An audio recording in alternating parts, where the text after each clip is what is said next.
나 오직 주만 원해요. 꿈을 이루는 것보다 내가 원했던 모든 것보다 주 더 알기 원해. 난 주의 것, 주 나의 것, 비밀한 사랑 나 가졌네. 주의 눈을 보며 나 영원히 기쁨을 누리네. 오직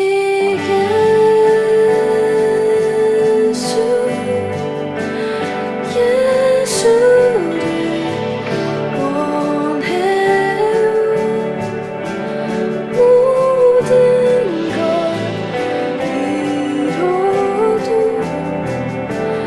예수만 원해요. 은과 금보다 소중한 주는 내 유일한 보물.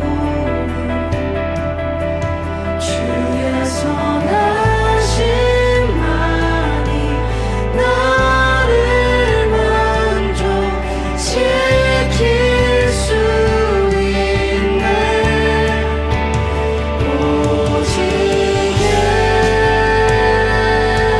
예수를 원해요. 모든 걸 잃어도 예수만 원해요. 오직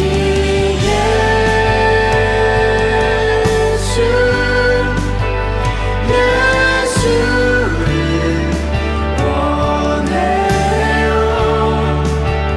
모든 걸 잃어도 예수만 원해요.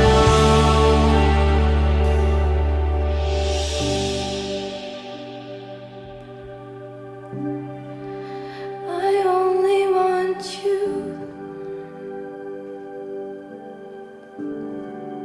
I only want Jesus,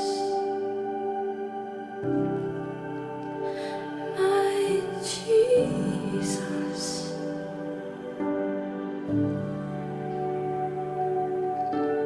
I don't want anyone else. I don't need anything else. You are my one thing. You are my one thing.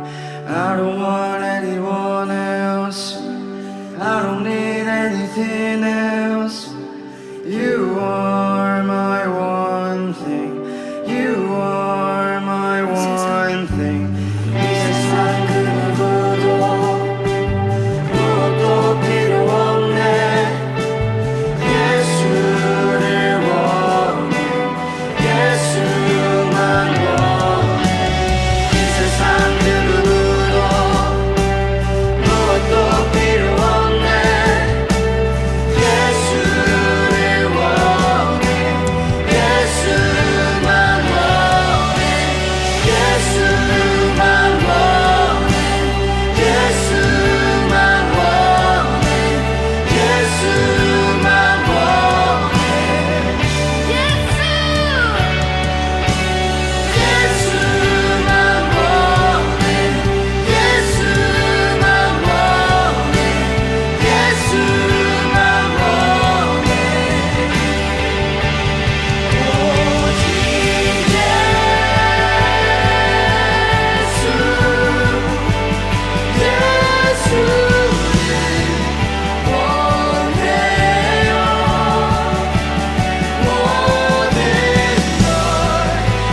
예수만 원해 예수만 원해 예수만 원해 예수만 원해 오직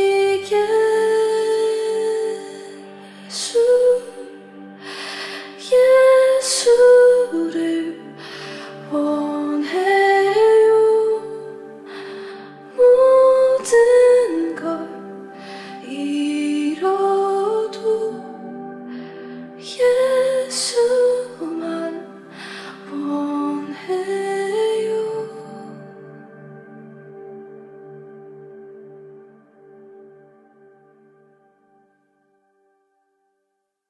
수요예배 오신 여러분들을 환영합니다. 오늘은 열왕기상 11장 1절에서 13절 말씀으로 솔로몬의 작은 실수라는 제목으로 하나님의 말씀을 전하겠습니다. 세상을 살아가다 보면 너무나 똑똑한 사람들이 너무나 어리석은 일들을 하는 것을 봅니다. 화려하게 등장했다가 그 마지막이 너무나 하나님 앞에서 사람들 앞에서 부끄럽게 끝나는 일들이 일어납니다. 솔로몬이 그런 사람들이었습니다. 솔로몬 왕은 참 독특한 왕이었습니다.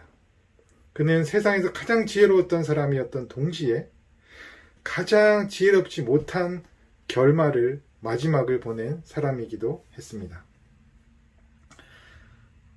솔로몬 왕은 가장 지혜로운 사람이었습니다. 전도서 1장 16절에서는 이렇게 말씀합니다. 내가 마음속으로 말하여 이르기를 보라 내가 크게 되고 지혜를 더 많이 얻었으므로 나보다 먼저 예루살렘에 있던 모든 사람들보다 낫다 하였나니 내 마음이 지혜와 지식을 많이 만나 보았음이로다. 내가 내 마음속으로 말하여 이르기를 보라 내가 크게 되고 지혜를 더 많이 얻었으므로 나보다 먼저 예루살렘에 있던 모든 사람들보다 낫다 하였나니 내 마음이 지혜와 지식을 많이 만나 보았음이로다. 이 말씀에서 솔로몬의 지혜에 세 가지 특징이 나오는데 그것은 첫째로 양적으로 큰 지혜라고 묘사하고 있고 둘째로 가짓수로 많은 지혜라고 묘사하고 있습니다. 셋째로는 역사적으로 과거 누구보다도 가장 우수한 지혜를 지녔던 솔로몬이라고 묘사하고 있습니다. 하지만 아이러니하게도 그의 마지막은 성경이 이렇게 묘사하고 있습니다. 4절입니다. 솔로몬의 나이가 많을 때에 그리고 이렇게 묘사합니다. 왕의 마음이 그의 아버지 다윗의 마음과 같지 아니하여 그의 하나님 여호와 앞에 온전하지 못하였으니 시돈 사람의 여신 아스다롯을 쫓고 암몬 사람의 가증한 밀곰을 쫓고 그리고 또 33절에는 이렇게 이야기합니다. 모압의 신 그모스를 쫓았다. 여러분 어떻게 이런 일이 일어날 수 있을까요? 세상에서 가장 지혜로운 사람 솔로몬, 그 지혜가 가장 크고 가장 많고 역사적으로 과거에 있었던 누구보다도 뛰어났던 지혜를 가졌던 솔로몬, 그의 마지막이 아주 적극적인 우상숭배로 가득했다고 묘사합니다. 가장 지혜롭지 못한 모습입니다. 어떻게 이런 일이 일어날 수 있을까요?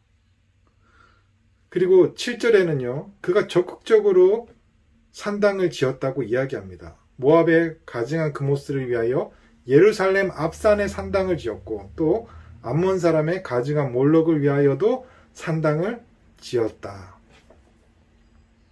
무슨 말입니까? 적극적으로 우상숭배를 했다는 이야기입니다. 아니 어떻게 이럴 수 있을까요? 가장 지혜로웠던 솔로몬이 어떻게 이런 마지막을 보낼 수 있을까요? 성경은 그 이유에 대해서 이렇게 묘사합니다. 1절에 솔로몬 왕이 바로의 딸 외에 이방의 많은 여인을 사랑하였으니 곧 모압과 암몬과 에돔과 시돈과 헷 여인이라. 그리고 4절에 이렇게 이야기합니다. 솔로몬의 나이가 많을 때 그의 여인들이 그의 마음을 돌려 다른 신들을 따르게 하였으므로 왕의 마음이 그의 아버지 다윗의 마음과 같지 아니하여 그의 하나님 여호와 앞에 온전하지 못하였으니. 솔로몬은 왕이었습니다. 그리고 그 당시에는 왕이 여러 명의 후궁을 두는 것이 불법이 아니었을 거예요. 하지만 성경은 이방 여인들과 결혼하는 것에 대해서 경고합니다. 신명기에서는 뭐라고 말씀하시냐면 이방 여인들과 혼인하지 말지니 내 딸을 그들의 아들에게 주지 말 것이요 그들의 딸도 내 며느리로 삼지 말 것은 그가 내 아들을 유혹하여 그가 여호와를 떠나고 다른 신들을 섬기게 함으로 여호와께서 너희에게 진노하사 갑자기 너희를 멸하실 것임이니라. 왜냐하면 그들의 우상 숭배가 이스라엘의 멸망을 가져오게 할 것이기 때문입니다. 그리고 신명기에는요, 이스라엘 왕들에게 이런 말씀을 주세요. 어떤 말씀이냐면 17장 17절입니다. 그에게, 누굽니까? 왕에게 아내를 많이 두어 그의 마음이 미혹되게 하지 말 것이며 자기를 위하여 은금을 많이 쌓지 말 것이니라. 그런데 솔로몬은 왜 이렇게 이방 여인과 결혼하지 말라, 아내를 많이 두지 말라 이런 말씀을 지키지 못했을까요? 그가 미련하고 무지해서가 아니라는 것이죠. 그럼 왜 그렇게 됐을까요? 진짜 문제는 무엇이었을까요? 그것은요, 그가 하나님의 말씀과 멀어지기 시작했기 때문입니다. 그리고 그의 노년에 나이가 많은 때에 그는 하나님의 말씀과 이미 무관한 사람이 되어가고 있었던 거예요. 아무리 지혜로웠던 솔로몬이었다 할지라도 그가 하나님의 말씀을 놓쳤을 때 그는 가장 어리석은 사람이 되고 만 것입니다. 여러분, 어쩌면 지혜의 사람 솔로몬은요, 신명기의 말씀을 머릿속에 통째로 암기했을지도 모르겠어요. 그러나 그의 마음은요, 말씀으로부터 점점 멀어지고 있었던 거예요. 성경은 주의 말씀은 내 발의 등불이라고 이야기합니다.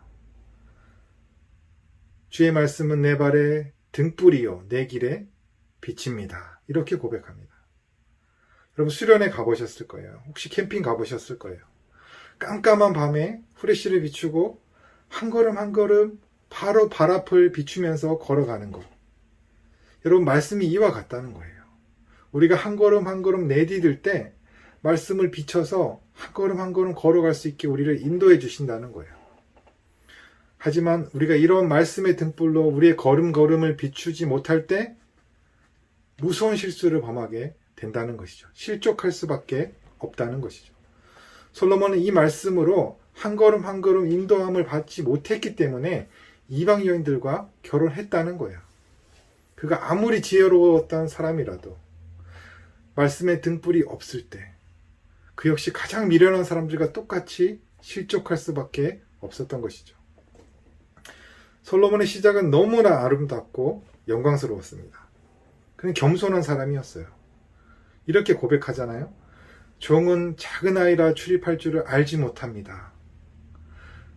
누가 주의 이 많은 백성을 재판할 수 있사오리까? 지혜로운 마음을 종에게 주사 주의 백성을 재판하여 선악을 분별하게 하옵소서. 이렇게 겸손한 사람이었어요. 그러나 그가 성전을 짓고 자신의 왕궁을 짓고 점점점 나라가 왕성해지고 부유해지고 최고의 성공과 축복을 누리게 되자 말씀에 상관없는 많은 이방 여인들과 결혼하는 실수를 범하게 된 것이죠. 진짜 문제가 여기서 나온다는 거예요. 솔로몬의 부와 성공이 진짜 문제가 아니라 더 중요한 것은 사소해 보이지만 정말 중요한 것, 그것이 문제였다는 거예요. 그것이 무엇이었을까요? 신명기 17장 18절 19절에는 왕에게 주는 명령이 나옵니다. 무슨 명령이었을까요? 그가 누굽니까? 왕이 왕위에 오르거든 이 율법서의 등사본을 레위 사람 제사장 앞에서 책에 기록하여 평생에 자기 옆에 두고 읽어 그의 하나님 여호와 경외하기를 배우며 이 율법의 모든 말씀과 규례를 지켜 행할 것이니라. 여러분, 이 말씀은요, 누구에게 주는 겁니까? 왕에게 주는 명령이었던 거예요.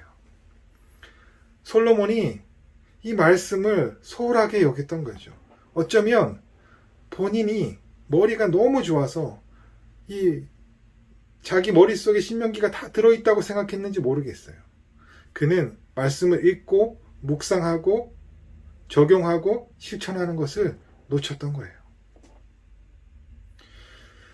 솔로몬이 이방 여인과 결혼하고 많은 아내를 두는 죄는 바로 이것, 말씀을 평생 자기 옆에 두고 읽어 여호와 경외하기를 배우고 모든 말씀을 지키라는 이 말씀을 어긴 데서 시작되었다는 것이죠. 최초의 시작은 사소해 보였을 거예요. 이미 나는 신명기 익숙한데, 설교 많이 들었는데, 어릴 때부터 성경 계속 배워서 익숙한데, 오늘은 뭐 넘어가지. 점점 말씀을 사소하게 여겼던 것이죠. 더 이상 솔로몬에게 말씀이 그의 발에 등이 되지 못했고 그의 길에 빛이 되지 못했던 것입니다. 말씀을 소홀히 여기는 이 작은 시작이 이스라엘 전체를 우상 숭배로 빠지게 만드는 큰 결과를 낳았던 것이죠. 이 사소한 실수가 이방 여인들과의 결혼을 낳았고 성경에 예언되었던 이방 여인들의 유혹에 시험에 빠지는 일이 일어났고 온 이스라엘이 우상 숭배에 빠지는 결과를 낳았던 것이죠. 그리고 이스라엘이 멸망하는 일까지 이어지게 되는 것입니다. 여러분, 이것은요 성경에 이미 예견되어 있던 것이었어요. 이렇게 말씀하시잖아요. 여호와께서 일찍이 이 여러 백성에 대하여 이스라엘 자손에게 말씀하시기를 너희는 그들과 서로 통혼하지 말며 그들도 너희와 서로 통혼하게 하지 말라. 그들이 반드시 너희의 마음을 돌려 그들의 신을 따르게 하리라 하셨으나 솔로몬이 그들을 사랑하였더라. 갈라디아서 5장 9절에 이렇게 말씀하십니다. 적은 누룩이 엉덩이에 퍼지느니라. 지극히 작은 죄가 눈에 보이지도 않는 것 같은 바이러스 같은 이 작은 죄가 점점점 파생되어 나라 전체를 혼란시키는 코로나처럼 그렇게 영향력을 끼치는 것이죠. 솔로몬같이 지혜가 크고 많고 전무후무한 사람이 이렇게 실족했다면 우리는 얼마나 더 조심해야 할까요? 성경 말씀대로 우리 안에서 밖에서 유혹하는 손길을 이 누룩을 처음부터 조심해야 되는 것이죠. 어떻게 해야 됩니까? 날마다 말씀으로 나아가는 것이죠. 하나님의 말씀을 가까이 두고 읽고 묵상하고 마음에 새기고 적용하고 순종하면서 여러분 이 말씀 앞으로 날마다 나아갈 때 우리가 승리할 수 있다고 말씀하고 있는 것입니다. 하나님은 솔로몬을 너무나 사랑하셨습니다. 그래서 성경에 보면요, 솔로몬에게 2번이나 나타나셨다고 이야기합니다. 9절입니다. 솔로몬이 마음을 돌려 이스라엘의 하나님 여호와를 떠남으로 여호와께서 그에게 진노하시니라. 여호와께서 일찍이 2번이나 그에게 나타나시고, 한 번은 열왕기상 3장 5절, 한 번은 9장 2절. 하나님께서 솔로몬이 어두워지지 않도록 2번이나 나타나 주셨어요. 그런데 솔로몬은 어두워졌습니다. 사람이 말씀에서 멀리 떠나서 어두워지면요, 그 마음도 어두워지고 귀도 어두워지고 눈도 어두워지는 거예요. 하나님께서 솔로몬에게 2번째 나타나셨을 때 하나님은 경고하십니다. 이렇게 말씀하십니다. 6절 7절입니다. 만일 너희가 너희의 자손이 아주 돌아서서 나를 따르지 아니하며 내가 너희 앞에 둔 나의 계명과 법도, 말씀이죠, 를 지키지 아니하고 가서 다른 신을 섬겨 그들을 경배하면 내가 이스라엘을 내가 그들에게 준 땅에서 끊어버릴 것이요 내 이름을 위하여 내가 거룩하게 구별한 이 성전이라도 내 앞에서 던져버리리니 이스라엘은 모든 민족들 가운데에서 속담과 이야기거리가 될 것이며, 여러분 솔로몬은요, 그 다윗이 지었던 이름이 있고 그것이 솔로몬이고, 하나님께서 지었던 이름이 있어요. 다른 이름이 있었어요. 여디디야였어요. 무슨 뜻입니까? 여호와께 사랑을 입었다라는 뜻이에요. 하나님은 솔로몬을 사랑하셔서 솔로몬의 이름을 하나님께 사랑을 입은 자라는 이런 놀라운 이름을 주셨어요. 그리고 특별히 사랑하셔서 솔로몬에게 정말 2번이나 찾아오셨던 거예요. 나타나셨던 거예요. 아니, 하나님이 나타나시다니, 이런 신기한 체험이 어디 있습니까? 근데 우리가 기억해야 될 것이 있어요. 하나님이 나타나시는 신비한 체험도, 그것이 1번이 아니라 2번일지라도 솔로몬은 실족했다는 겁니다. 왜 그렇습니까? 솔로몬이 사소한 실수를 했기 때문이에요. 그것이 무엇입니까? 하나님의 말씀을 멀리하기 시작했기 때문입니다. 사소해 보이지만 너무나 중요하고 결정적인 실수였다는 거예요. 우리가 하나님의 말씀을 멀리할 때, 하나님의 말씀에 귀를 닫을 때, 가장 지혜로운 사람 솔로몬이라 할지라도 불행한 마지막을 맞이할 수밖에 없었다는 것 기억해야 합니다. 하지만요, 가장 어리석은 사람도 주님의 말씀을 믿고 의지하는 자에게 성경은 놀라운 축복을 약속하십니다. 시편 1편 1절에서 3절 말씀입니다. 복 있는 사람은 악인들의 꾀를 따르지 아니하며 죄인들의 길에 서지 아니하며 오만한 자들의 자리에 앉지 아니하고 오직 여호와의 율법을 즐거워하여 그의 율법을 주야로 묵상하는 도다. 그런 사람이 어떻다고 말씀하십니까? 그는 시냇가에 심은 나무가 철을 따라 열매를 맺으며 그 잎사귀가 마르지 아니함 같으니 그가 하는 모든 일이 다 형통하리로다. 하나님의 뜻을 이루는 사람이 될 거라는 것입니다. 여러분, 오늘 이 말씀을 통해서 우리가 우리의 옷깃을 여미고 우리의 마음을 돌아보는 시간이 되었으면 좋겠습니다. 우리가 정말 하나님의 말씀을 가까이 하고 있는가? 우리가 하나님 말씀을 어떤 마음으로 대하고 있는가? 한번 돌아보았으면 좋겠습니다. 그리고 시편은 이렇게 말씀하십니다. 시편 119편 117절 말씀입니다.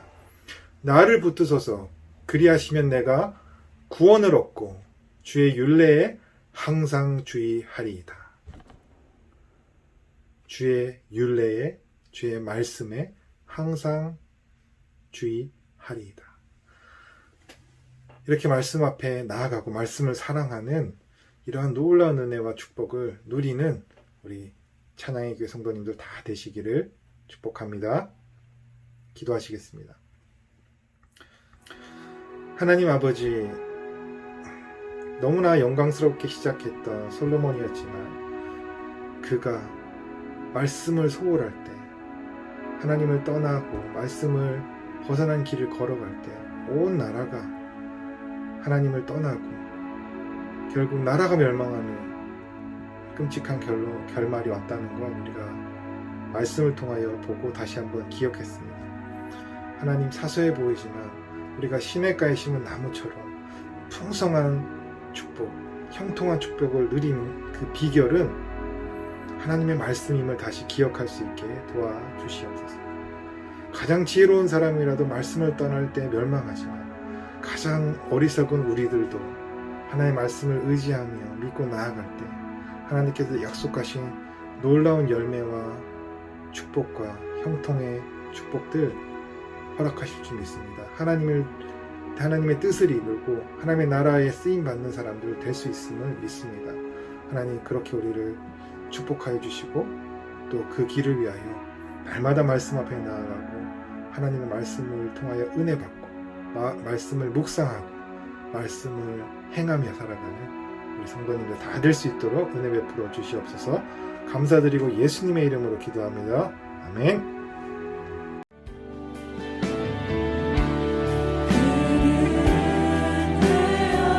난 그의 소유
마지막까지 그 순간마저도 주께서 나와 함께 하심을 내가 믿음으로 고백하는 그 신앙인의 나온 삶으로 살아가게 하려고